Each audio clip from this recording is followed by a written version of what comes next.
నమస్కారం. నేను చందు. కీర్తిమూర్తులు మనిషిని సంతోషపెట్టే అనేక లౌకిక విషయాల్లో కీర్తి ఒకటి. మనిషి సహజంగానే కీర్తి కాముకుడు. ఎవరికైనా కీర్తి వస్తే వారు ఎంతగానో ఆనందిస్తారు.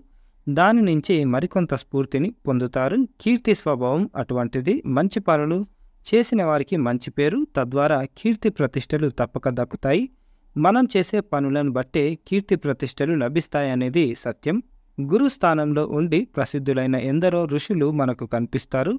వ్యాసుడు, విశ్వామిత్రుడు, వశిష్ఠుడు, ఇలా చాలామంది లోకంలో గురుశ్రేష్ఠులై విలసిల్లారు. ఆధునిక కాలంలోనూ గురు పరంపర కొనసాగుతుంది. యథాశక్తి వారు పేరు ప్రతిష్టలు పొందుతున్నారు. మరికొందరు వారికి ఇష్టమైన పనిలో ప్రావీణ్యం సంపాదిస్తారు. వారు ఆ పనిలో నిష్ణాతులై కీర్తి పొందుతారు. నల మహారాజు, భీమసేనుడు ఈ విధంగా పేరు గడించిన వారే. వారు పాకశాస్త్ర ప్రవీణులు. లోకంలో నలభీమ పాకం అనే నానుడి ఉంది. పాండవులు ఎప్పుడు ధర్మం వైపే ఉన్నారు. వారు ఊరికెప్పుడు ఉపకారమే చేశారు. సత్కార్యాలతో శాశ్వత కీర్తి గడించారు. అలాగే చేతికి ఎముక లేకుండా దానం చేసిన కర్ణుడు ఎనలేని కీర్తిని పొందాడు. లోక హితకరమైన కార్యాలు చేయడం ద్వారా శిబి చక్రవర్తి, దదీచి మొదలైన వారు ఎంతో కీర్తిని ఆర్జించారు. మమ్మటుడు తన కావ్య ప్రకాశం గ్రంథంలో కావ్యాలు రాయడం వల్ల కలిగే ప్రయోజనాల జాబితా ఇచ్చాడు. కావ్యం యశస్సే అంటూ కావ్యాలు రాయడం వల్ల కీర్తి వస్తుందని చెప్పాడు. సంస్కృత సాహిత్యంలో కాళిదాసు, భాసుడు మొదలైన మహాకవులు లోక ప్రశస్తమైన కృతులు రాసి ఎంతో కీర్తిని పొందారు. తెలుగు సాహిత్యంలో కవిత్రయం, పోతన, శ్రీనాథుడు గొప్ప గొప్ప కావ్యాలు రాసి ఘనమైన కీర్తి సంపాదించుకున్నారు. ఈ పరంపర నేటికి కొనసాగుతుంది. సమాజంలో కొందరికి దానం చేయడం వల్ల కీర్తి దక్కుతుంది.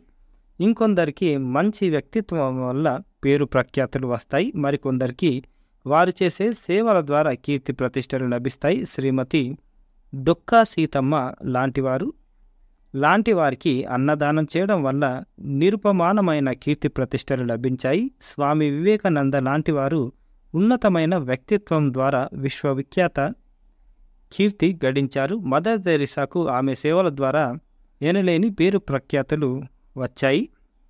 సమాజంలో ఇప్పుడు ఎంతోమంది దాతృత్వం వల్ల ప్రఖ్యాతి పొందుతున్నారు. చిత్రలేఖనం వంటి లలిత కళలు సైతం కొందరికి ఎనలేని కీర్తిని తెచ్చిపెట్టాయి. కేరళకు చెందిన రాజా రవివర్మ, తెలుగువారైన దామెర్ల రామారావు ప్రపంచ ప్రఖ్యాతిగాంచిన చిత్రకారులు. సిద్ధేంద్ర యోగి నాట్యశాస్త్రం వల్ల ప్రసిద్ధి చెందారు. ఇటువంటి వారు కీర్తి చంద్రికలు ఆచంద్ర తారార్కం ప్రకాశిస్తుంటాయి. అయితే సమాజం ఎప్పుడు ఒకటి గమనించాలి. ఇంతమంది మహానుభావులు ఆయా రంగాల్లో అంతటి విజయాలు సాధించింది కేవలం కీర్తి ప్రతిష్టలు పొందాలని కాదు. అది వారి వారి ప్రతిభ వైదుష్యమని గ్రహించాలి. అర్హులైన వారందరికీ కీర్తి దక్కుతుంది. అర్హత ఉంటే ఎవరినైనా ఎప్పుడైనా పేరు ప్రఖ్యాతులు వెతుక్కుంటూ వస్తాయి. అందులో లోక కళ్యాణ కారకమైన పనులు చేసేవారిని కీర్తి ప్రతిష్టలు తప్పక వరిస్తాయి అని డాక్టర్ బండి సత్యనారాయణ గారు రాసిన అంతర్యామి ఇది. లైక్ చేయండి, షేర్ చేయండి, సబ్స్క్రైబ్ చేయండి. Thank you. ధన్యవాదాలు.